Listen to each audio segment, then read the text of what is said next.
Assalamualaikum warahmatullahi wabarakatuh. Kali ini saya akan membahas berkaitan dengan jenis pidana apakah sih yang ada dalam perkara anak. Tentunya dalam perkara anak ini akan diatur dalam sistem peradilan pidana anak Undang-Undang Nomor 11 Tahun 2012. Jadi jenis pidana yang dapat dijatuhkan terhadap anak itu berbeda dengan jenis pidana terhadap orang dewasa. Ada beberapa jenis pidana yang dijatuhkan kepada anak yang pada intinya ada dua kategori jenis pidana. Yang pertama adalah pidana pokok, terus kemudian yang kedua adalah tindakan. Kita bicarakan untuk yang pertama, pidana pokok. Untuk pidana pokok ini ada beberapa pidana yang dapat dijatuhkan untuk anak. Yang pertama, pidana peringatan. Pidana peringatan ini merupakan bentuk teguran yang diberikan kepada anak agar tidak melakukan pengulangan perbuatan tidak pidananya. Kemudian yang kedua adalah pidana dengan syarat. Pidana dengan syarat ini dapat ditetapkan oleh hakim dalam hal bila mana pidana penjara yang dijatuhkan itu paling lama 2 tahun. Hal ini didasarkan pada pasal 73 Undang-Undang Nomor 11 Tahun 2012 tentang sistem peradilan pidana anak. Jadi ada ketentuan dalam putusan pengadilan berkenaan dengan pidana dengan syarat ini, ada dua ketentuan yang menjadi syaratnya, yakni yang pertama itu syarat umum.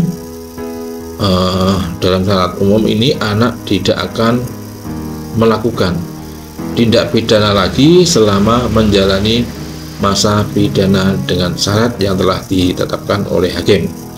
Yang kedua ada syarat khusus, yaitu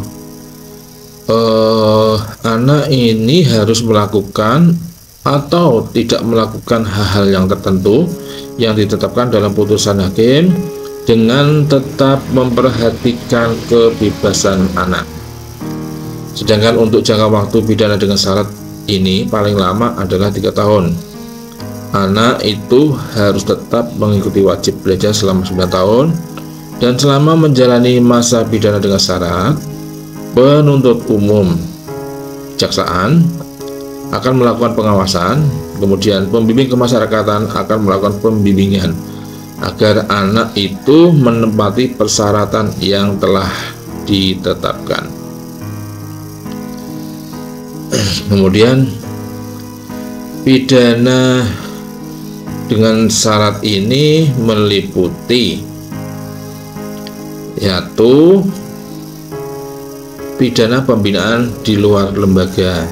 Hal ini tertera dalam pasal 75.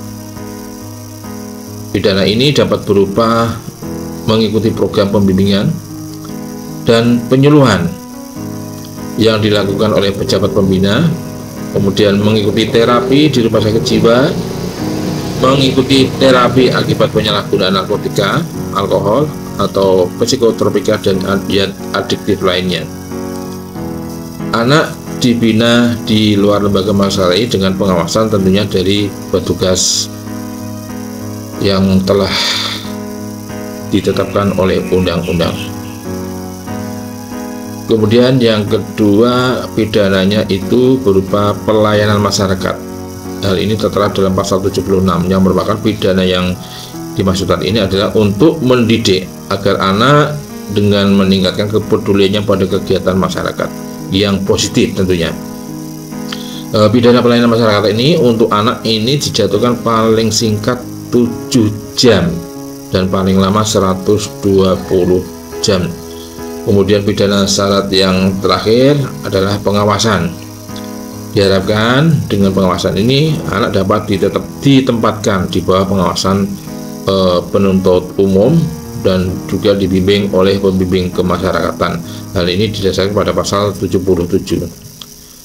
Anak kemudian diawasi oleh petugas selama masa pidana itu paling singkat 3 bulan dan paling lama 2 tahun. Kemudian jenis pidana berikutnya adalah pidana pelatihan kerja. Ada di pasal 78. Pidana pelatihan kerja ini tentunya anak akan diikutsertakan dalam pelatihan kerja dalam rangka untuk mengembangkan keterampilan dan mempersiapkan untuk masa depan anak.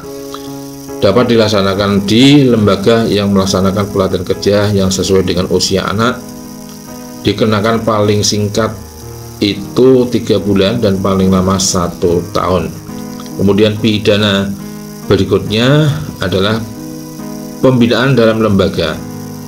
Hari ini diatur dalam pasal 80. Pidana ini dapat dilakukan di tempat pelatihan kerja atau lembaga pembinaan yang diselenggarakan baik oleh pemerintah maupun swasta. Dilaksanakan paling singkat 3 bulan dan paling lama itu 24 bulan. Kemudian pidana yang terakhir adalah pidana penjara, yaitu diatur dalam pasal 81. Tentunya pidana penjara merupakan upaya yang terakhir dan harus dihindari sebisa mungkin. Jika terpaksa dijatuhkan pidana penjara ini, untuk anak itu paling lama setengahnya dari maksimum ancaman pidana untuk orang dewasa. Dan pembinaannya akan dilakukan di lembaga pembinaan khusus anak sampai anak ini berumur 18 tahun. Kemudian jika tindak pidana yang dilakukan anak ini merupakan tindak pidana yang diancam dengan pidana mati atau pidana penjara seumur hidup, pidana yang dapat dijatuhkan adalah pidana penjara paling lama 10 tahun. Kemudian jenis pidana yang kedua adalah berupa tindakan.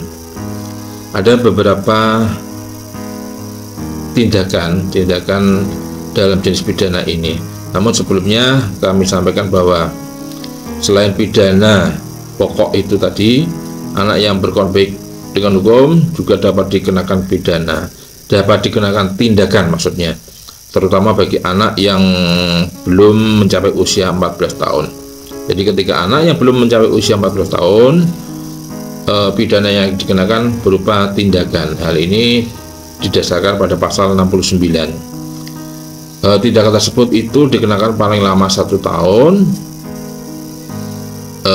tentunya didasarkan pada pasal 82. Ini dapat berupa, ada beberapa jenis tindakan berdasarkan pasal 82 ini, dapat berupa, yakni yang pertama itu pengembalian kepada orang tua, kemudian diserahkan kepada seseorang atau dirawat di rumah sakit jiwa, dirawat di LPKS. Ada kewajiban mengikuti pendidikan formal dan atau pelatihan yang diadakan oleh pemerintah atau badan swasta. Kemudian tindakannya juga dapat dilakukan pencabutan surat izin mengemudi dan atau perbaikan akibat tindak pidananya tersebut. Demikian berkaitan dengan jenis pidana untuk anak, yaitu pidana pokok dan pidana tindakan. Semoga bermanfaat. Mari tetap jaga anak-anak kita. Mari tetap didik anak-anak kita dengan baik, awasi anak-anak kita dengan baik. Bagaimanapun anak-anak kita adalah harapan bangsa dan generasi penerus bangsa kita, negara tercinta Indonesia. Terima kasih. Wassalamualaikum warahmatullahi wabarakatuh.